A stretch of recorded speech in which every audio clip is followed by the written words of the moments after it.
Salut à tous, aujourd'hui je voulais vous préciser un terme qui est dans la Bible et finalement je me rends compte qu'avec le passage qu'on va lire on peut préciser même deux termes qui sont souvent mal compris. Alors on va prendre au chapitre 10 de l'épître de Jean, de l'évangile de Jean, et puis là on va préciser le contexte. Déjà c'est à Jérusalem que ça se passe, à la fête de la dédicace. Et Jésus est dans le temple et il va commencer à enseigner. Alors, on va prendre à partir du verset 29, verset 28, même 27. Ouais. Mes brebis entendent ma voix, je les connais et elles me suivent. Je leur donne la vie éternelle et elles ne périront jamais. Et personne ne les ravira de ma main. Mon Père qui me les a donnés est plus grand que tous, et personne ne peut les ravir de la main de mon Père. Moi et le Père, nous sommes un. Alors les Juifs prirent de nouveau des pierres pour le lapider. Jésus leur dit, je vous ai fait voir plusieurs bonnes œuvres venant de mon Père, pour laquelle me lapidez-vous? Les Juifs lui répondirent. Alors déjà on va préciser le premier terme, les Juifs. Jésus, son nom en vérité c'est Yeshua. Pierre, son vrai nom c'est Shimon, l'apôtre Pierre. Jean, son vrai nom c'est Yohanan. Celui qu'on appelle Matthieu, en vérité son vrai nom c'est Lévi. C'est tous des juifs en fait. Et les premiers chrétiens, c'est tous des juifs. Vous savez, on fait la différence aujourd'hui, chrétiens messianiques, enfin juifs messianiques, chrétiens, et les autres c'est des chrétiens, mais c'est absolument faux, c'est des conneries tout ça. C'est les juifs ou non juifs, quand on croit en Jésus, on est chrétien, voilà, c'est tout. Il n'y a pas de messianique ou... C'est des conneries qui font de la différenciation et du racisme, ça, dans l'Église. Ça ne devrait pas exister. Et en fait, quand on parle des juifs, là, on parle des chefs religieux.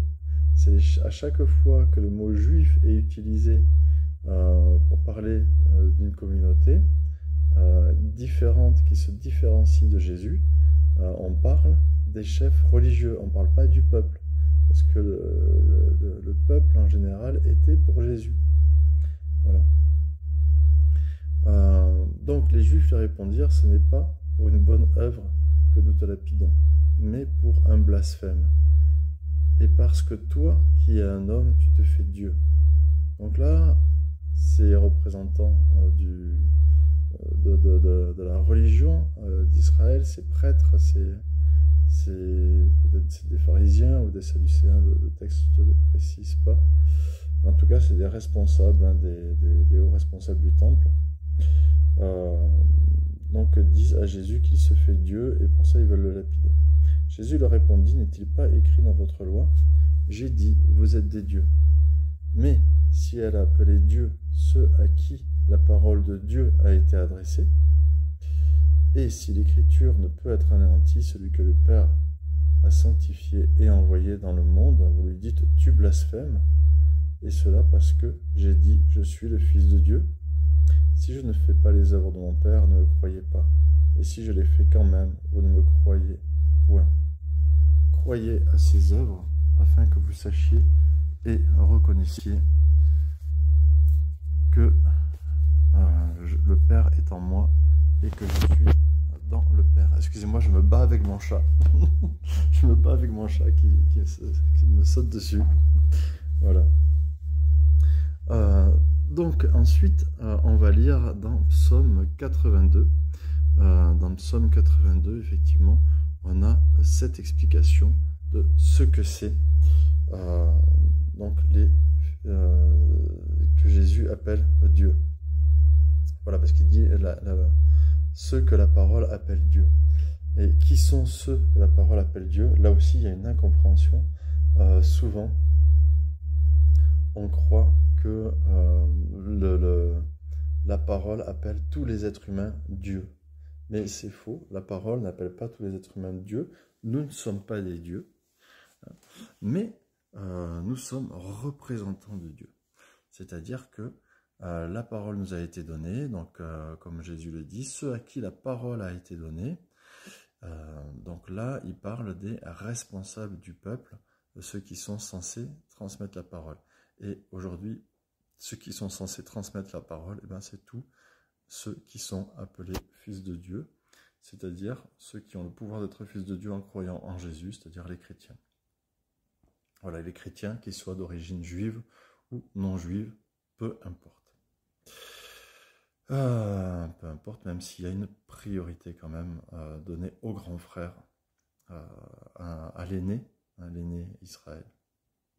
Mais bon, ça, il faut lire les écrits de Paul, il faut lire Hébreu aussi, pour bien le comprendre. Et on ne va pas passer là-dessus aujourd'hui. Alors, premier verset dans le psaume 82, Dieu se tient dans l'assemblée des dieux.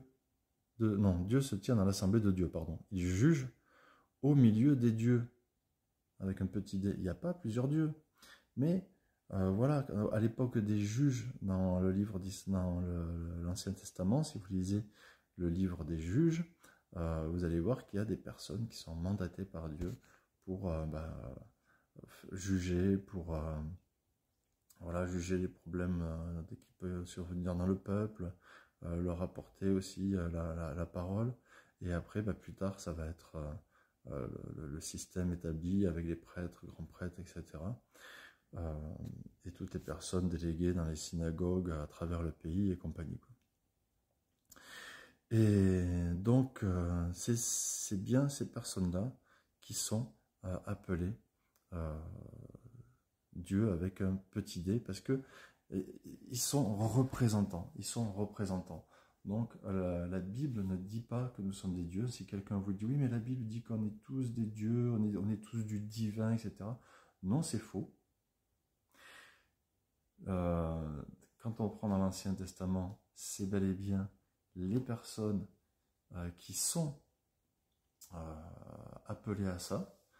Et puis dans le psaume 82, c'est bien précisé, à partir du verset 6, j'avais dit vous êtes des dieux, vous êtes tous des fils du Très-Haut, donc pas tous les êtres humains, mais ce groupe-là. Cependant, vous mourrez comme des hommes. On fait bien c'est bien un groupe qui peut-être pouvait se prendre au-dessus du commun des mortels, mais non, vous n'êtes pas au-dessus du commun des mortels. Vous êtes comme les autres hommes. Vous tombez comme un prince, quelconque. Voilà, vous n'êtes pas plus important que les autres. C'est juste que vous me représentez. Et ceux qui ont le pouvoir d'être fils de Dieu dans le Nouveau Testament, c'est bien et bien ceux qui croient en Jésus. Jésus le dit, ou c'est dans l'épître de Jean, ceux qui le reçoivent ont le pouvoir d'être fils de Dieu. Voilà. Donc, j'espère avoir précisé ces choses. N'hésitez pas dans les commentaires à poser des questions, faire des remarques, etc. Et puis maintenant, je vais m'occuper de mon chat parce que là, il insiste vraiment. Soyez bénis.